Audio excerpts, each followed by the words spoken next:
পিতামাতা এবং স্ত্রীর মধ্যে সমন্বয় করতে ব্যর্থ হচ্ছি। পিতামাতা এবং স্ত্রীর চাহিদা যদি বিপরীতমুখী হয় তাহলে কার চাহিদাকে প্রাধান্য দেব? কোরআন সুন্নাহ ও বাস্তবতার আলোকে নির্দেশনা দিবেন। পিতামাতা এবং স্ত্রীর মধ্যে সমন্বয় করাটা আমাদের সমাজে নানা কারণে জটিলতা সৃষ্টি হয়, এটা জটিল আকার ধারণ করে। তো এরকম পরিস্থিতিতে আসলে আমরা যদি এমন কোনো পজিশনে চলে যাই যে কোনো একজনের চাহিদাকে প্রাধান্য দিতে হচ্ছে, তাহলে কোনো কোনো ক্ষেত্রে পিতামাতাকে আমরা প্রাধান্য দিতে হবে। দেখতে হবে যে বিষয়টা কোন কোন ধরনের। কোনো কোনো ক্ষেত্রে আবার স্ত্রীরটাকে প্রাধান্য দিতে হবে। যদি স্ত্রীর হক আদায় করা সংশ্লিষ্ট বিষয় হয়, পিতামাতা চাচ্ছেন স্ত্রীর হক আদায় না করতে, স্ত্রী চাচ্ছে তার হক আদায় করতে, তো শরীয়ত তো আপনাকে স্ত্রীর হক আদায় করতে নির্দেশ করেছে, বিধায় এখানে পিতামাতা নিষেধ করলেও স্ত্রীর চাহিদাকেই অগ্রাধিকার দিতে হবে। আর যদি স্ত্রীর নফল চাহিদা হয় যেটা আপনি আদায় করতে বাধ্য নন কিন্তু পিতামাতা সেটা নিষেধ করেন, তাহলে সেটা পিতামাতার নির্দেশনাকে আমলে নিয়ে স্ত্রীকে আপনি কনভিন্স করার এবং বোঝানোর চেষ্টা করতে হবে যে তার প্রতি আপনার ভালোবাসার কোনো কমতি নাই, কিন্তু বাবা মার প্রতি রেসপেক্টের জায়গা থেকে শুধুমাত্র আপনি এখানে সীমাবদ্ধ পরিসরে আপনাকে কাজ করতে হচ্ছে, অথবা তার চাহিদা পূরণ করতে পারছেন না। তো এই বিষয়গুলোকে আসলে একক মূলনীতির আলোকে আনা কঠিন, বা এক কথা উত্তর দেওয়া কঠিন, কারণ এটা পরিস্থিতি এবং চাহিদার ধরন, চাহিদার প্রকৃতি, এগুলোর উপর নির্ভর করে ডিসিশন নিতে হবে কার হক কতটুকু। স্ত্রীর হক নষ্ট করে পিতামাতাকে খুশি করা যাবে না, আবার পিতামাতার হক নষ্ট করে স্ত্রীকে খুশি করা যাবে না। কার কোনটা হক সেটা জেনে সে অনুযায়ী আপনাকে ডিসিশন নিতে হবে। এজন্য সুনির্দিষ্ট কোনো ইস্যু তৈরি হলে আপনার কোনো আলেমের সাথে, পরিচিত কোনো আলেম, বিদগ্ধ আলেমের সাথে দেখা করে তারপর বিস্তারিত বলে তার কাছ থেকে উত্তর নেওয়ার চেষ্টা করবেন। ফার্মগেটের কৃষিবিদ ইনস্টিটিউটের সামনে ফল মেলা অনুষ্ঠিত হয়েছে। অনুষ্ঠানের শেষ দিন স্টলগুলো থেকে ফল লুটপাটের ঘটনা ঘটে। বিভিন্ন বয়সের ও শ্রেণী পেশার নারী পুরুষকে লুটপাটে অংশ নিতে দেখা যায়। সামান্য ফলের জন্য লুটপাটে হুমড়ি খেয়ে পড়াকে কিভাবে দেখেন? এখানে জাতীয় অবক্ষয় থেকে মুক্তির উপায় কী? খুবই গুরুত্বপূর্ণ প্রশ্ন। ফল মেলাতে যারা যান, বিশেষ করে ফল মেলাতে ফল কিনতে যারা যান, তারা সমাজের একেবারে গরিব অসহায় মানুষ না। তারা সমাজের এমন মানুষ যারা খেয়ে পরে ভালো আছেন, এখন তারা ফল খাইতে চাচ্ছেন, ফলের মেলা দেখতে গেছেন, এরকম হলো বেশিরভাগ মানুষ। হ্যাঁ, উৎসুক জনতা হিসাবে অনেক মানুষ, গরিব মানুষও যায়, সেটা সীমিত পরিসরে। সাধারণত এই সমস্ত মেলা যারা যান তারা খেয়ে পরে ভালো আছেন এমন মানুষগুলো। এরপরও তারা যারা লুটপাটে অংশগ্রহণ করেছেন সেখানে গিয়ে এটা আমাদের নৈতিক অবক্ষয়ের চরম একটা রূপ এটাকে প্রকাশ করেছে। অর্থাৎ আমাদের সমাজের মানুষের নৈতিক অবক্ষয় এটা যে কোন পর্যায়ে পৌঁছেছে এই ঘটনা থেকে সেটি বোঝা যায়। এতটুকু সংযম যদি আমাদের মধ্যে না থাকে তাহলে আমরা নিজেদেরকে মুসলিম অন্তত দাবি করবার নৈতিক অধিকার আমরা রাখি না। লুটপাট মানুষজন করছে দেখে আমিও লুটপাট করব, আমার বিবেক আমাকে বাধা দিবে না, এটা রীতিমতো অসুস্থতা, এটা রীতিমতো অপরাধ প্রবণতা। আমরা যারা এই ঘটনায় জড়িয়েছি, যে সমস্ত মানুষজনের ঘটনায় জড়িয়েছেন, তারা আয়না নিজেদের চেহারাটা দেখা উচিত। তারা মানুষ হিসাবে কতটা অপরাধপ্রবণ, তাদের প্রবৃত্তি কতটা নষ্ট হয়েছে এই ঘটনার মধ্য দিয়ে সেটি কিন্তু প্রকাশ পেয়েছে। আমাদের উচিত এজন্য রাষ্ট্রের সর্বস্তরে আমাদের জীবনের প্রতিটি ক্ষেত্রেই ধর্মীয় শিক্ষা, মোরালিটি, নীতিনৈতিকতা, এটার চর্চা আমাদের মধ্যে বাড়ানো। তাহলে ইনশাআল্লাহ বিইذনিল্লাহ আশা করা যায় অধঃপতন থেকে, নৈতিক অবক্ষয় থেকে আমরা রক্ষা পেতে পারি।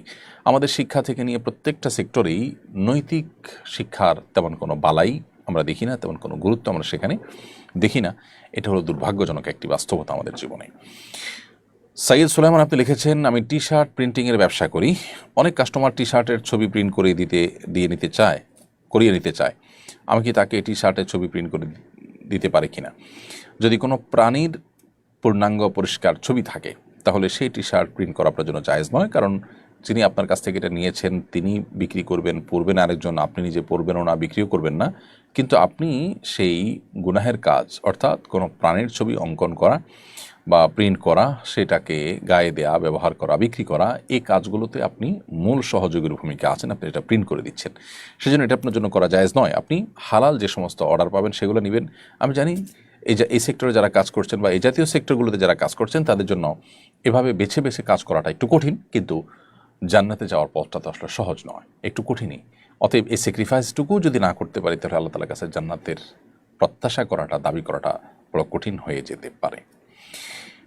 এস কে শামীম খান আপনি লিখেছেন, যুদ্ধ চলাকালে নামাজের সময় হলে মুসলিম যোদ্ধারা কিভাবে নামাজ পড়বেন? নবী করিম সাল্লাল্লাহু আলাইহি সাল্লামের সময় যখন সম্মুখ সমর হতো, সেরকম কোনো যুদ্ধের মুখোমুখি যদি মানুষ হয়, এদিকে যুদ্ধ চলাকালীন সময় নামাজ পড়তে গেলে জীবনহানি হবে, এরকম যদি পরিস্থিতি তৈরি হয়, তাহলে সেক্ষেত্রে যুদ্ধ শেষে নামাজ পড়লে চলবে, যেমনটি নবী সাল্লাল্লাহু আলাইহি ওয়াসাল্লাম খন্দকে করেছেন। আর যদি সেরকম কোনো পরিস্থিতি না থাকে, তাহলে সেক্ষেত্রে যোদ্ধারা যুদ্ধ চলাকালীন সময় দুই গ্রুপ হয়ে সালাতুল খৌফ কোরআনে যেভাবে বর্ণিত হচ্ছে সেইভাবে তারা আদায় করবেন ইমামের পেছনে। আবার কখনো কখনো গ্রুপ ভিত্তিক নামাজ আদায় করা সম্ভব। আজকাল পৃথিবীতে সম্মুখ যুদ্ধ সাধারণত খুব কমই হয়ে থাকে, অতএব এইরকম পরিস্থিতিতে রণাঙ্গনে স্বাভাবিকভাবে নামাজ পড়ার মতো স্কোপ বেশিরভাগ ক্ষেত্রেই থাকে, তাহলে সেক্ষেত্রে স্বাভাবিকভাবেই আমাদেরকে নামাজ আদায় করতে হবে।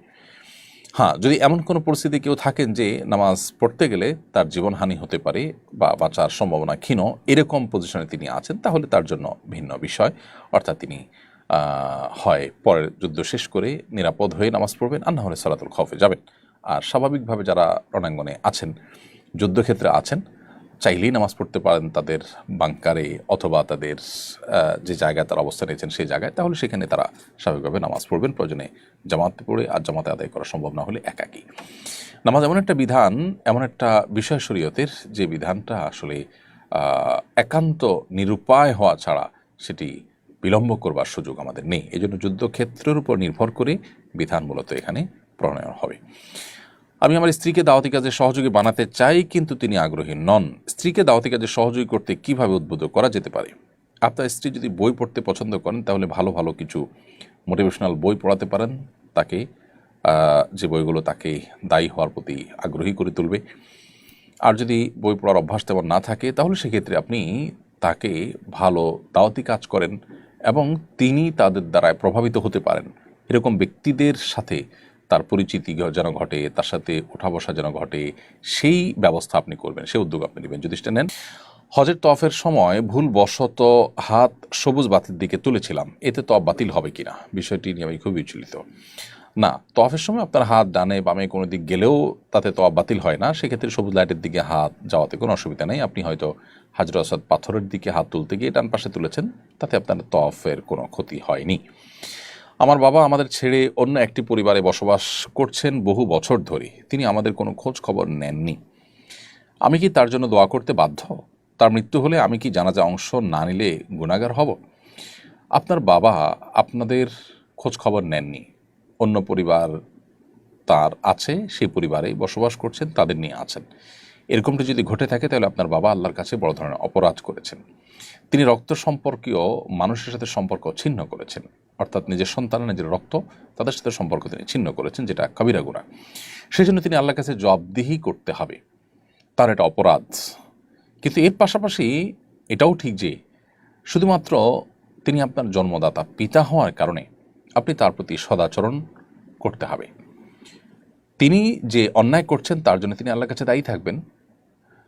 তার অন্যায়ের কারণে আপনিও তাকে বিচ্ছিন্ন করবেন এবং তার সাথে সম্পর্ক নষ্ট করবেন, বা আপনি অভিমান বা কষ্টের জায়গা থেকে তার প্রতি মিনিমাম সন্তান সুলভ যে দায়িত্বটুকু আছে সেটুকু পালন করবেন, এটা সঠিক নয়। আমাদের মনে রাখা দরকার যে আমাদের এই যে পিতা পুত্র বা মা ছেলে মেয়ে, এই যে বাবা মার সাথে সন্তানদের একটা সম্পর্ক, এই সম্পর্কটা গিভ অ্যান্ড টেকের সম্পর্ক না। জন্মসূত্রেই রক্ত সম্পর্কীয় আত্মীয়দের সাথে সুসম্পর্ক বজায় রাখতে হয়। অর্থাৎ আমাকে আল্লাহ রাব্বুল আলামিন তাদের ব্লাড আমার ব্লাড এক রেখেছেন, জাস্ট এই কারণেই তাদের প্রতি আমার দায়িত্ব রয়েছে, সেই দায়িত্ব আমাকে পালন করতে হবে। আমি জানি এটা খুবই কঠিন একটা ব্যাপার, যিনি সারা জীবন আমাদের খোঁজখবর নেননি, ইগনোর করেছেন, এরকম একজন মানুষের প্রতি মিনিমাম রেসপেক্ট, বা তাকে তিনি এতটা দায়িত্ব জ্ঞানহীনতার পরিচয় দিয়েছেন, তাকে আবার আমার জায়গা থেকে শ্রদ্ধা করা, এটা একটু ডিফিকাল্ট। কিন্তু এই ডিফিকাল্ট কাজটা করাটাই তো আমাদের জন্য চ্যালেঞ্জের কাজ, এবং এটার বিনিময়ে আল্লাহ আমাদেরকে জান্নাত দিবেন। নবী করিম সাল্লাল্লাহু আলাইহি ওয়াসাল্লাম পরিষ্কারভাবে বলেছেন, লাইসাল ওয়াসিলু বিল মুকাফি, যে ব্যক্তি আত্মীয় স্বজন কে আপনার গিভ অ্যান্ড টেকের মতো করে সুসম্পর্ক বজায় রাখে তাদের সাথে, অর্থাৎ তারা কিছু দিল তারপরে তার বিনিময়ে সেও ভালো আচরণ করে বা সুসম্পর্ক রক্ষা করে, এ ব্যক্তি আত্মীয়তার সম্পর্ক রক্ষাকারী নয়। এটা তো বিনিময়ে দিলেন, যে কোনো মানুষের সাথে সম্পর্ক হবে, কেউ আপনাকে দিল আপনিও দিলেন। আত্মীয়দের সম্পর্ক রক্ষাকারী হলো যে আত্মীয় সম্পর্ক রক্ষা করছে না তার সাথে সুসম্পর্ক বজায় রাখা। তো এখানে আপনার পিতা সবচেয়ে বড় আত্মীয়, তার প্রতি সদাচরণ করার আপনি মিনিমাম চেষ্টাটা করবেন। মন থেকে কষ্ট আসে সেটার জন্য আল্লাহ তাআলার কাছে অনুযোগ তো আপনার মন থেকে যাই, কিন্তু পাশাপাশি আপনি পিতা হিসাবে তার প্রতি খোঁজখবর রাখা, মৃত্যুবরণ করলে জানাজায় যাওয়া বা তার কল্যাণ কামনা করা, এই যে তিনি ভুল পথে আছেন, তিনি যেন এটা ভুলটা বুঝতে পারেন, তার জন্য যেন হেদায়েত হয়, তিনি যেন আল্লাহর কাছে মাপ চেয়ে যেতে পারেন, আপনাদের কাছ থেকে মাপ নিয়ে যেতে পারেন, নাহলে তো তিনি জাহান্নামে যাবেন। এই যে কল্যাণ কামনা, এটুকু অন্তত বাবার জন্য আপনার থাকা দরকার। অনেকেই অনেক ঘরেই দেখেছি ছোট ছেলে বাবুদের তাদের মা কিংবা বড় বোন মজার ছেলে মেয়েদের মতো মেকআপ লিপস্টিক দিয়ে সাজিয়ে থাকেন। এটা করা উচিত কিনা, এতে গুনাহ হবে কিনা? প্রথমত, প্রাপ্তবয়স্ক ছেলে মেয়েদের মধ্যে একে অন্যের বেশভূষা ধারণ করা এটা তো পরিষ্কারভাবে নিষিদ্ধ। নবী সাল্লাল্লাহু আলাইহি ওয়াসাল্লাম বলেছেন, লাআনাল্লাহুল মুতাশাব্বিহিনা মিনার রিজালি বিন নিসা ওয়া লাআনাল্লাহুল মুতাশাব্বিহাতি মিনান নিসাই বির রিজাল। যে সমস্ত পুরুষরা যে সমস্ত মেয়েরা ছেলেদের বেশভূষা ধারণ করে, তাদের মতো আচার আচরণ, তাদের মতো পোশাক আশাক, তাদের মতো সাজগোজ, যে কোনোভাবে তাদের সাথে সাদৃশ্য গ্রহণ করে, তাদের প্রতি আল্লাহ তাআলা লানত এবং অভিশাপ নাজিল হয়, বর্ণিত হয়। অর্থাৎ এটি গুনাহের কথা, অপরাধের কথা। সমাজে সমকামের বিস্তার ঘটে এই সমস্ত কালচারের ডেভেলপমেন্টের মধ্য দিয়ে। আজ অত্যন্ত সূক্ষ্মভাবে গোটা পৃথিবীতেই প্রত্যেকটা সমাজের পরতে পরতে এই নারী পুরুষের ভেদাভেদকে তুলে দিয়ে সমকামিতার পথকে সুগম করার একটা চেষ্টা চলমান আছে। এটি সাধারণ একটি বিষয় যেটি আমাদের জানা থাকার কথা অনেকেরই। এর পাশাপাশি প্রশ্নে যেটি উল্লেখ করা হয়েছে বাচ্চাদের ক্ষেত্রে এটা করা নাজায়েজ হবে কিনা, যে জিনিসটা আসলে বড়দের জন্য নাজায়েজ হয়, যেটা আমরা একটু আগে জানলাম, সেই জিনিসটা বাচ্চাদের ক্ষেত্রেও করা উচিত নয়, সেটা বাচ্চাদের ক্ষেত্রেও করাটাও নাজায়েজ। সেই জিনিসটা আমাদের মাথায় রাখতে হবে। তবে বাচ্চার কোনো গুনাহ হবে না, যেহেতু সে কোনো কাজ করেনি, কিন্তু যে সাজাবে সেই প্রাপ্তবয়স্ক হলে তার গুনাহ হবে। দুষ্টুমি করে রসিকতা করে হলেও এরকমটি করা উচিত নয়, যেহেতু এখানে শরিয়ার একটা বিধান লঙ্ঘনের ব্যাপার রয়েছে এবং এটার কারণে মনস্তাত্ত্বিক একটা পরিবর্তন হয়, যেটি আমাদেরকে গুনাহগার করে। এরপর প্রশ্ন করেছেন এমডি ইয়াসির ইসলাম, আপনি লিখেছেন জুমার খুতবা না শুনলে গুনাহ হবে কিনা। খুতবার সময় আপনার যদি উপস্থিত থাকেন তাহলে আপনার জন্য খুতবা শোনা ওয়াজিব। আর যদি খুতবার সময় আপনি আসছেন, শোনা যাচ্ছে না, তাহলে সেক্ষেত্রে তো আপনার জন্য ওয়াজিব না, যদি আপনি শুনছেন না, কিন্তু আপনি যদি থাকেন সেখানে তাহলে আপনার জন্য শোনাটা ওয়াজিব।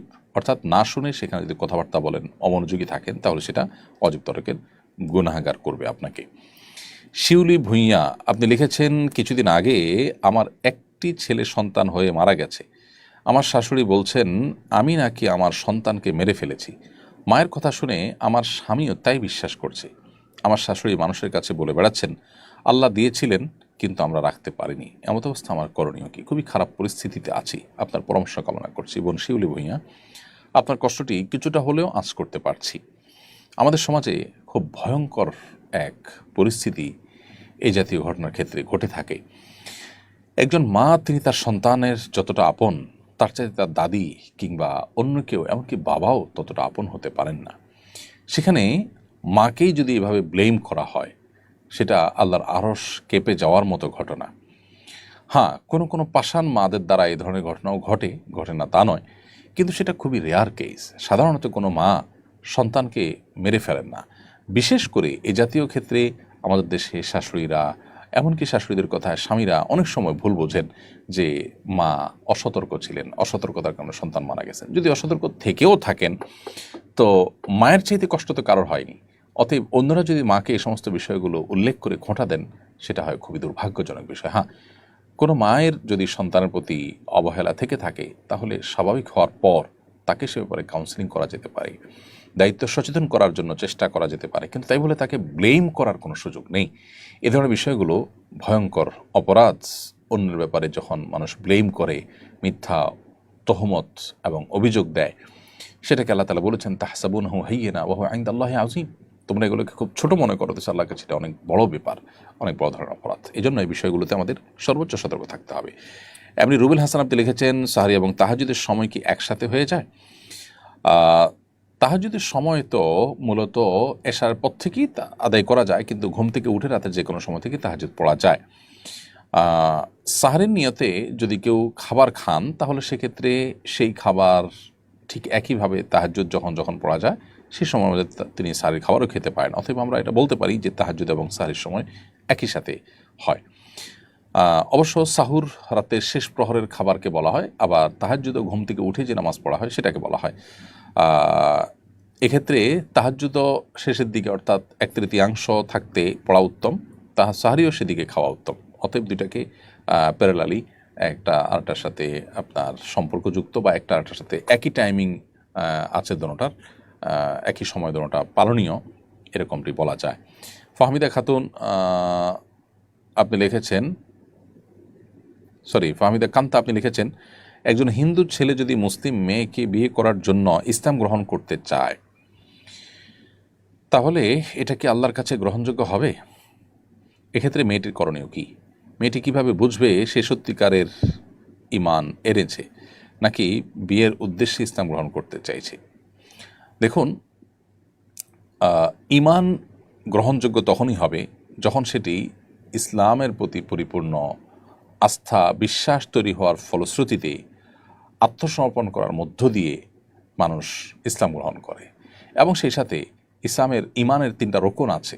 এর ভিতরে একটা হলো মুখে সে এই আল্লাহর একত্ববাদ নবী সাল্লাল্লাহু আলাইহি ওয়াসাল্লামের রাসূল হওয়ার সাক্ষ্য দিবে, অন্তরে তার আগে সে বিশ্বাস স্থাপন করবে, আর তৃতীয়ত সেটা তার কর্মকাণ্ডের মধ্য দিয়ে প্রকাশ করবে। এই 3টা যদি সে করে, অর্থাৎ ইসলামের সমস্ত বিধিবিধানগুলো মানে মুখে সে কালিমা শাহাদাত উচ্চারণ করেছে, অন্তরে সেটা বিশ্বাস করে, তাহলে তাকে মুসলমান বলা যাবে। আজকাল বিশেষ করে এই জাতীয় বিষয়গুলো অনেক ক্ষেত্রেই প্রতারণার একটা বড় ধরনের অস্ত্র হিসেবে ব্যবহার করা হয়। অতএব সেই ব্যাপারে খুব বেশি সতর্ক থাকতে হবে।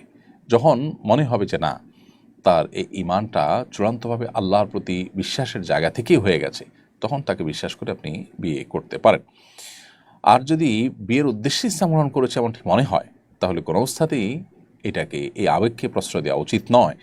আমাদের অনেকেই আছেন যে নিজেরা নিজেদের স্বার্থ চরিতার্থ করার জন্য, নিজেরা বিবাহ বসার জন্য এই জাতীয় বিষয়গুলোকে তারা ঢাল হিসেবে ব্যবহার করে যে সে তো ইসলাম গ্রহণ করেছে, অথচ আপনি জানেন যে সে ইসলাম গ্রহণ করেছে জাস্ট বিবাহের জন্য। তার ইসলাম যদি সত্যিকার ইসলাম হয় তাহলে যেমনটি বলেছি যে তার তাসদিক বিল জেনান, অন্তর দিয়ে বিশ্বাস, এবং ইকরার বিল লিসান, মুখ দিয়ে স্বীকারোক্তি, এবং আমল বিল আরকান তথা ইসলামের সমস্ত বিধিবিধানগুলো প্র্যাকটিস করা, এটা তার মধ্যে শুরু হয়ে যাবে। এরপর একটা সময় যখন বোঝা যাবে যে আপনি তাকে বিয়ে না করলেও সেই করে থাকবেই, তখন তার সাথে আপনি আত্মীয়তার বন্ধনে যেতে পারেন বা বিবাহ বন্ধনে আবদ্ধ হতে পারেন। বিশেষ করে আজকাল প্রতারণা ক্ষেত্রে, এ জাতীয় ক্ষেত্রে মুসলমান সেজে মুসলমান মেয়েদের বিয়ে করা একটা প্রবণতা ভয়ঙ্কর আকারে দেখা যাচ্ছে। সোশ্যাল মিডিয়ার কল্যাণে ধরনের ঘটনা অহরহ শোনা যায়, সেই কারণে আরও বেশি সতর্ক হওয়াটা দরকার। এমডি ফারুক মিয়া